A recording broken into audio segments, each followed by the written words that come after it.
Bienvenidos. Hoy vamos a sumergirnos en un texto introductorio a una obra teológica bastante conocida y a veces controversial, La muerte de la muerte en la muerte de Cristo, de John Owen.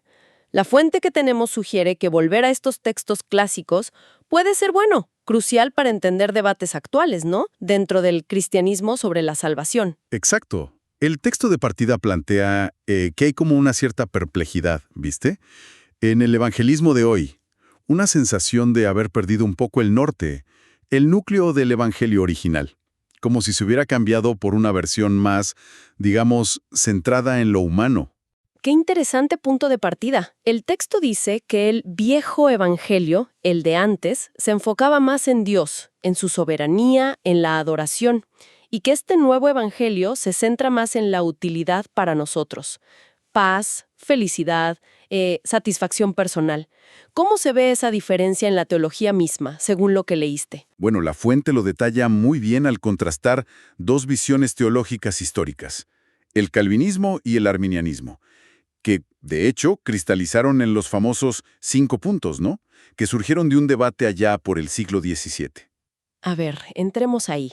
¿Cuáles son esas ideas centrales que chocan según esta introducción que estamos analizando? Fundamentalmente, el texto describe la tensión así. Por un lado está la visión arminiana. Esta pone mucho el acento, digamos, en la libertad humana.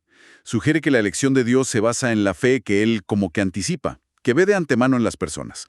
Y plantea que la muerte de Cristo hizo posible la salvación para todos, sí, pero, ojo, no la aseguró para nadie en particular. Al final, depende de la decisión de cada uno y de si persevera. Entiendo. O sea, desde esa mirada que describe la fuente, la salvación es como una puerta abierta para todos, pero cada quien tiene que decidir cruzarla y seguir caminando, algo así. Exacto. Esa sería la idea general. Y por el otro lado, el calvinismo, como lo presenta el texto. Bueno, la fuente lo presenta como la visión donde la frase clave es «La salvación es del Señor». Totalmente. Describe sus puntos clave así. Primero, la incapacidad humana total. O sea, no podemos creer si Dios no interviene primero con su gracia. Luego, una elección de Dios que es incondicional. Él elige salvar a pecadores específicos no basado en algo que vea en ellos.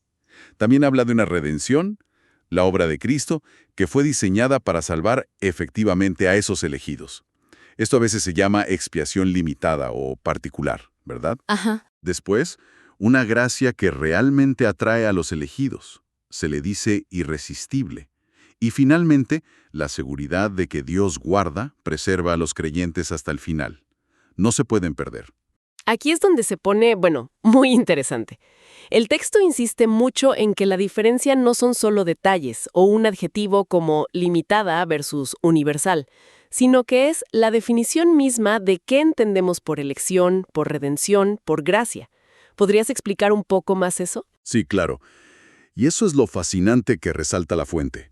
Para la visión calvinista, la que Owen defiende, la elección, la redención, el llamado de Dios, no son solo invitaciones, son actos poderosos de Dios, actos que efectivamente salvan a individuos específicos.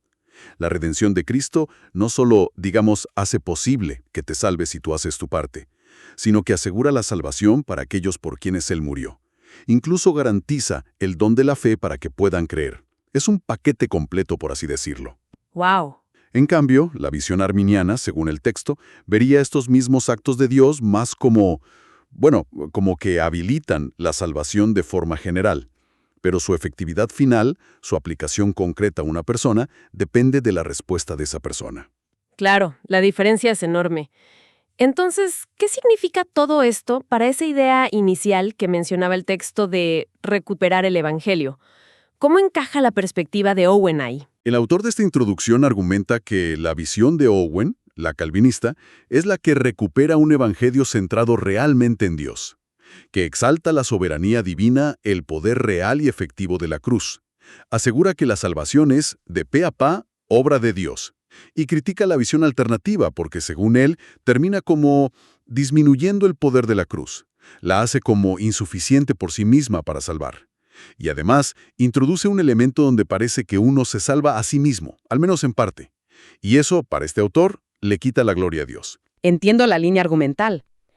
¿Y cómo impacta esto en la forma de presentar el Evangelio? ¿Sugiere algo el texto al respecto? Sí, sugiere algo interesante. Dice que predicar el Evangelio no es necesariamente ir y decirle a cada persona individualmente, oye, Cristo murió específicamente por ti, sino más bien proclamar la suficiencia total de Cristo como Salvador, mostrar la necesidad humana, el mandato de Dios de arrepentirse y creer, y la promesa de que todo el que acude a Cristo, sin excepción, será recibido. O sea, la invitación es universal, basada en quién es Cristo y qué hizo. Exacto. La seguridad personal de ser uno por quien Cristo murió, según esta visión, vendría después de la fe, como un fruto de ella, no como una condición para poder creer. El énfasis está en la invitación amplia, basada en la suficiencia de Cristo y en el mandato de Dios para todos. Queda muy claro que este análisis, tal como lo presenta nuestra fuente, nos fuerza a cuestionar supuestos que a veces damos por sentados sobre la gracia, la salvación. Nos deja con un contraste muy fuerte. ¿Es la salvación una obra que Dios asegura para sus elegidos, o es más bien una posibilidad abierta a todos, pero que depende críticamente de la respuesta humana? Sí, y el texto que hemos estado viendo argumenta con mucha fuerza por la primera opción. La ve como la perspectiva bíblica que verdaderamente honra a Dios y además da una seguridad sólida al creyente. Y bueno, esto nos deja flotando una reflexión importante, ¿no?, que surge de esta lectura. ¿Cómo afecta nuestra comprensión de la naturaleza y el alcance de la obra de Cristo, no solo nuestra teología abstracta, sino la forma en que vivimos nuestra fe día a día y cómo la compartimos con otros? Una pregunta que, según esta fuente, va directa al corazón del mensaje cristiano.